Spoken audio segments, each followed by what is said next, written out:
तो किचन में भी कभी भूल करके भी जूतियां चप्पलें पहन के नहीं जाइए। आज मेरी 80% जीजियां चप्पलें पहन के ही भोजन बनाती हैं। संस्कृति को हो क्या गया? आप इसलिए मुस्कुरा रही हैं क्योंकि आपकी बहू भी उसी लाइन में है। रसोई में क्या कोई कांटे लग रहे हैं?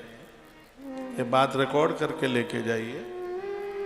ग्रंथ कहता है कि रसोई में जूते चप्पल पहन के जो माताएं बहनें प्रवेश करती हैं, उस घर का कव्य, पितर और हव्य देवता स्वीकार नहीं करते। यानी पितर तो श्राद्ध स्वीकार नहीं करेंगे और देवता उस घर का भोग कभी भी स्वीकार नहीं करते जिन रसोई में जूतियां चप्पल पहनकर ये माताएं काम करती।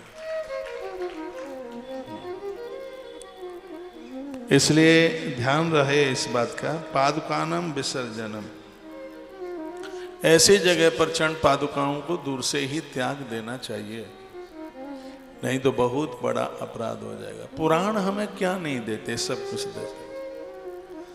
आप जिस ग्रंथ को सुनने के लिए बैठे हैं इसका नाम है लिंग पुराण। पूरी समष्टि इसमें विराजित, पूरी सृष्टि नीचे के लोक से लेके ऊपर लोक तक सब इसमें ही समाया हुआ है।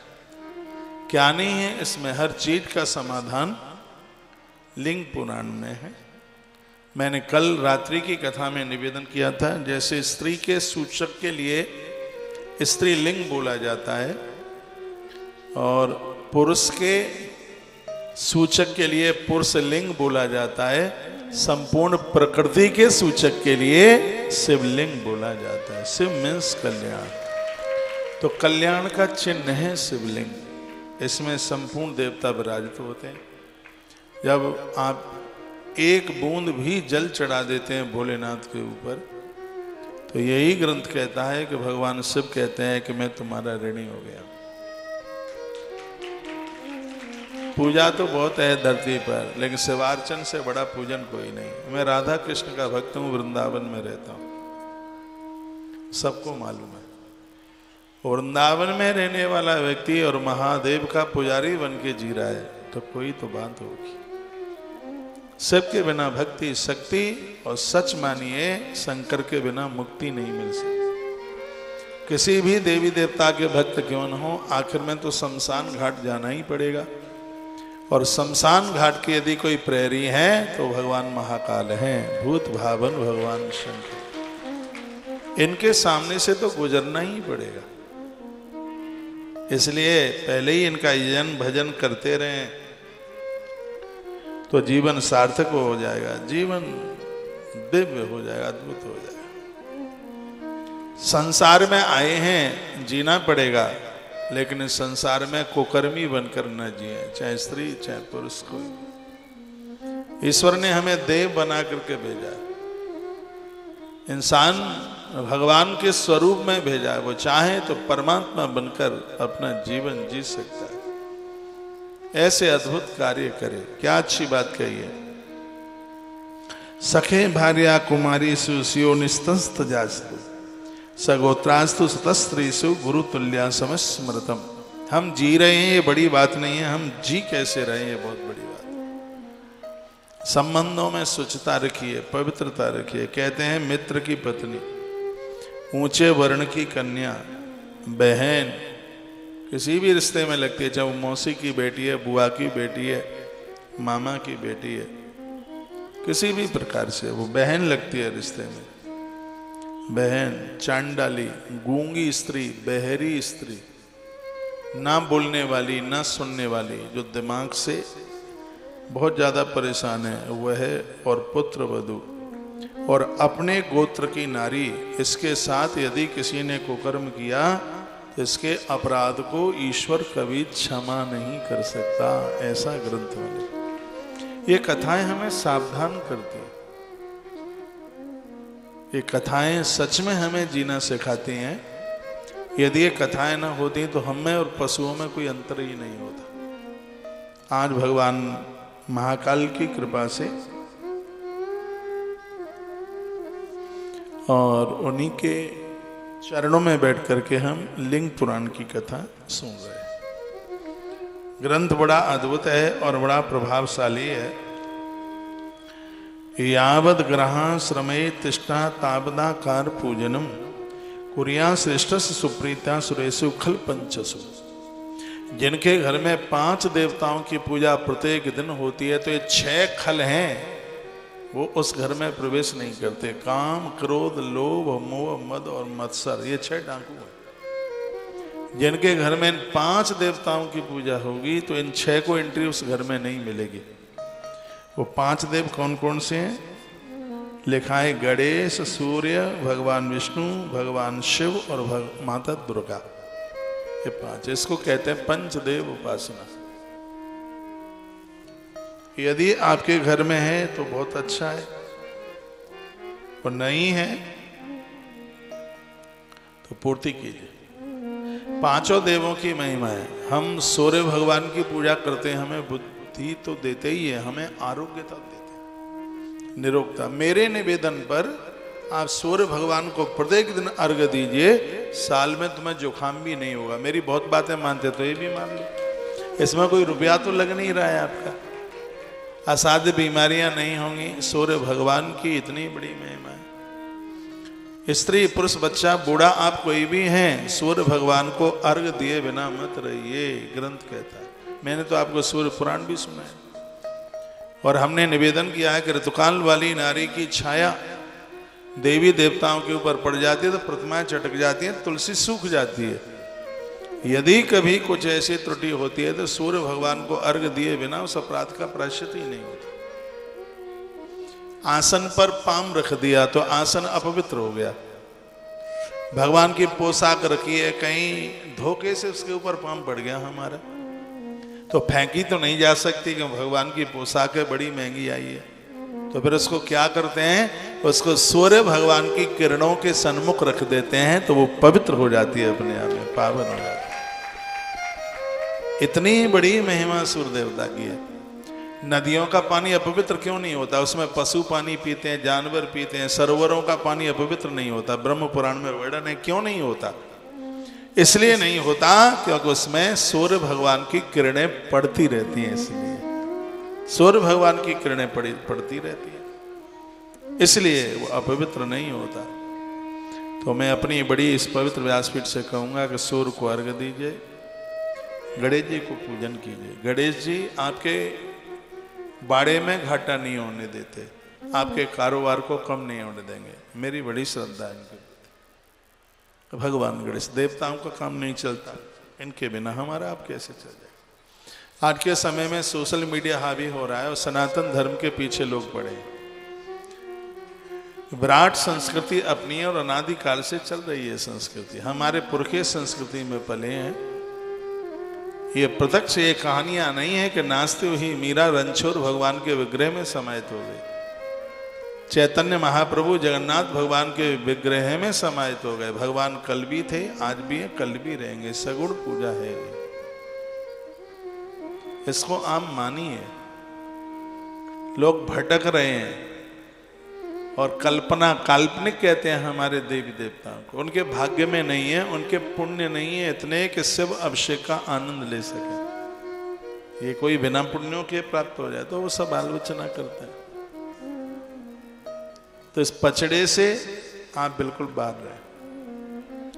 गणेश जी को पूजिए तो सही, गणेश आनंद कर देंगे। 5 देवता, गणेश जल तत्व के देवता है। जल संबंधित बीमारियां हैं, जल के साथ में कोई मृत्यु वगैरह, पूर्वजों को तृप्त करना, ये गणेश भगवान का काम है। डिपार्टमेंट गणेश जी के पास। गणेश जी की 2 पत्नियां हैं, इससे पुराण में कथा थी। एक का नाम है रिद्धि, एक का नाम है सिद्धि। उसको एक को बुद्धि भी कहा गया है, बुद्धि सिद्धि कहा गया। उनके 2 पुत्र हैं, शुभ और लाभ।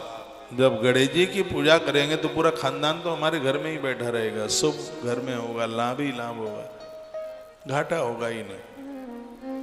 इसलिए गणेश जी को जरूर पूजिएगा। साल में 10 दिन एक ऐसे आते हैं भादों के शुक्ल पक्ष में, जिसमें भगवान गणेश जी को बिठाया जाता है। वो आप सबको पता है, हम मराठा के बॉर्डर पर बैठे, सबसे ज्यादा पूजा महाराष्ट्र में भगवान गणेश की है। तो गणेश क्या नहीं दे देते, हमें सब कुछ दे देते हैं। अगला नाम में ले रहा हूं भगवान विष्णु। इनकी सर्वत्र व्यापकता है, इनकी कृपा कोई भूखो नहीं रह सकता। भगवान विष्णु मुक्ति के देवता है, आनंद कर देते, सब कुछ भंडार भर देते हैं। इसलिए मैं बड़ा जोर देता हूँ सत्यनारायण भगवान की कथा घर में हफ्ते 15 दिन महीने में एक बार हो जाए। आपको मालूम है जब श्री सुदामा जी द्वारका पहुंचे तो भगवान कृष्ण ने 3 महीना श्री सुदामा जी के मुंह से सत्यनारायण भगवान की कथा सुनी। 3 महीना 90 दिन। इन ब्राह्मणों का उपयोग कर लो, चाहे वो आपके आसपास मंदिर में पुजारी हैं, चाहे वो आपके अड़ोसी पड़ोसी हैं।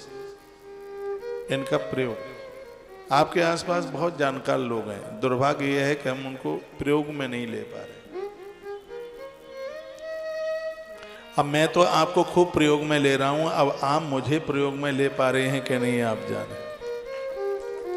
मैं तो आपको बिना प्रयोग किए रह ही नहीं सकता।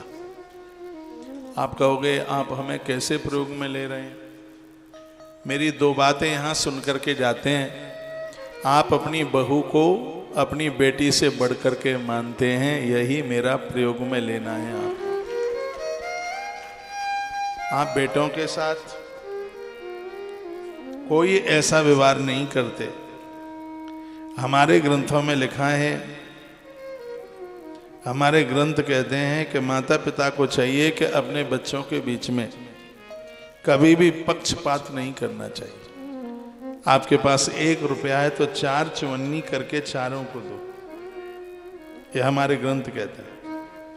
हमारे ये ग्रंथों का ये कहना है, एक को नहीं। बिल्कुल बोली बांके बिहारी लाल की जय। श्री हनुमान जी महाराज की जय हो। आपके द्वारा अद्भुत कार्य गौ माता का हो रहा है, मैंने आपको प्रयोग में लिया है। हो सकता है आपने भी मुझे प्रयोग में लिया होगा। आधे से ज्यादा तो आप पंडित बन गए हैं, मंत्र बोलते हैं धड़ल्ले से, पूजा इतनी अद्भुत करते हैं। कभी कभी तो आपके यहाँ ब्राह्मण देवता पूजा कराने को आता है तो आप बीच में टोक देते हैं कि आपने ये नहीं किया, ये नहीं किया, ये नहीं किया। मुझे बहुत पंडित जी लोग बोलते हैं, कहते आपने पता नहीं क्या क्या पढ़ा दिया, क्या क्या सिखा दिया, जजमान हमें बीच में टोक देता है। मैंने कहा इस सबको जानकारी होनी चाहिए कि स्वस्ति वाचन का महत्व क्या है। कोई भी पूजा बिना स्वस्ति वाचन के नहीं लगती। पंडित जी आपके यहाँ आए, वेद कहता है सबसे पहले जजमान के लिए, प्रकृति के कल्याण के लिए 5-7 मंत्र हैं स्वस्ति वाचन के। इसको भद्र सूक्त के नाम से जाना जाता है। आनो भद्रा से लेकर धऊ शांत रंत रक्ष गुम, ये मंत्र बड़े कमाल के हैं। इसका नाम ही भद्र सूक्त है, भद्रमिश्र। हर प्रकार से ये मंत्र हमारा आपका सबका कल्याण करने वाले हैं। इस बात को नोट करके रखना है। स्वस्ति वाचन, भद्र सूक्त पूजा के आरंभ में ये बहुत ज्यादा जरूरी। यहाँ भी इतना अद्भुत अनुष्ठान हो रहा है तो ब्राह्मण लोग सबसे पहले आके भद्र सूक्त का पाठ करते हैं, स्वस्ति वाचन करते हैं, श्री सूक्त का पाठ करते हैं। उसके तत्पश्चात फिर उनका पूजा पाठ जप वगैरह है, उसके बाद में वो आरंभ होता है। तो मैं वहीं आपके ओर लेके आ रहा हूँ, बात का ज़्यादा विस्तार न हो जाए। तो भगवान सूर्य की पूजा, गणेश जी की पूजा, माँ दुर्गा की पूजा। जिनके घर में माँ दुर्गा की पूजा होती है तो धन का डिपार्टमेंट तो माँ दुर्गा के आते हैं। इसलिए नवरात्रा का व्रत जरूर किया करो। माई घर में गरीबी नहीं आने देती, यह उसकी बहुत बड़ी महिमा है अपने आम में। तो माता दुर्गा का भी पूजन कीजिए, भगवान विष्णु का पूजन कीजिए और भगवान महादेव की पूजा कीजिए। पंचदेव उपासना में भगवान शिव का नाम आता है। मंदिर में ज्यादा भगवान इकट्ठे मत कीजिए, 4 घंटा लगेगा आपको नहलाने में, तो थोड़े ही थोड़े रख लीजिए। ये नहीं वृंदावन गए तो 2-4 वहां से ले आए, उज्जैन गए 2-4 वहां से ले आए, ओंकारेश्वर गए वहां से भी ले आए। और जहां जहां गए, बहुतों के घर में तो 50 राम बैठे होते हैं। चित्रकूट गए तो राम ले आए, अयोध्या गए तो राम ले आए, और कहीं ले आए तो राम ले आए। राम जी उतना कुन बात जितना आप संभाल लें। प्रतिमाओं को नहलाना पड़ता है, उनका भोग लगाना पड़ता है। इसलिए अपने मंदिर में कम से कम भगवान रखो, श्रद्धा में रखो, आस्था में रखो। अब विंध्यावासिनी गए तो दुर्गा माई ले आए, वैष्णो देवी गए तो वहां ले आए, ज्वाला देवी गए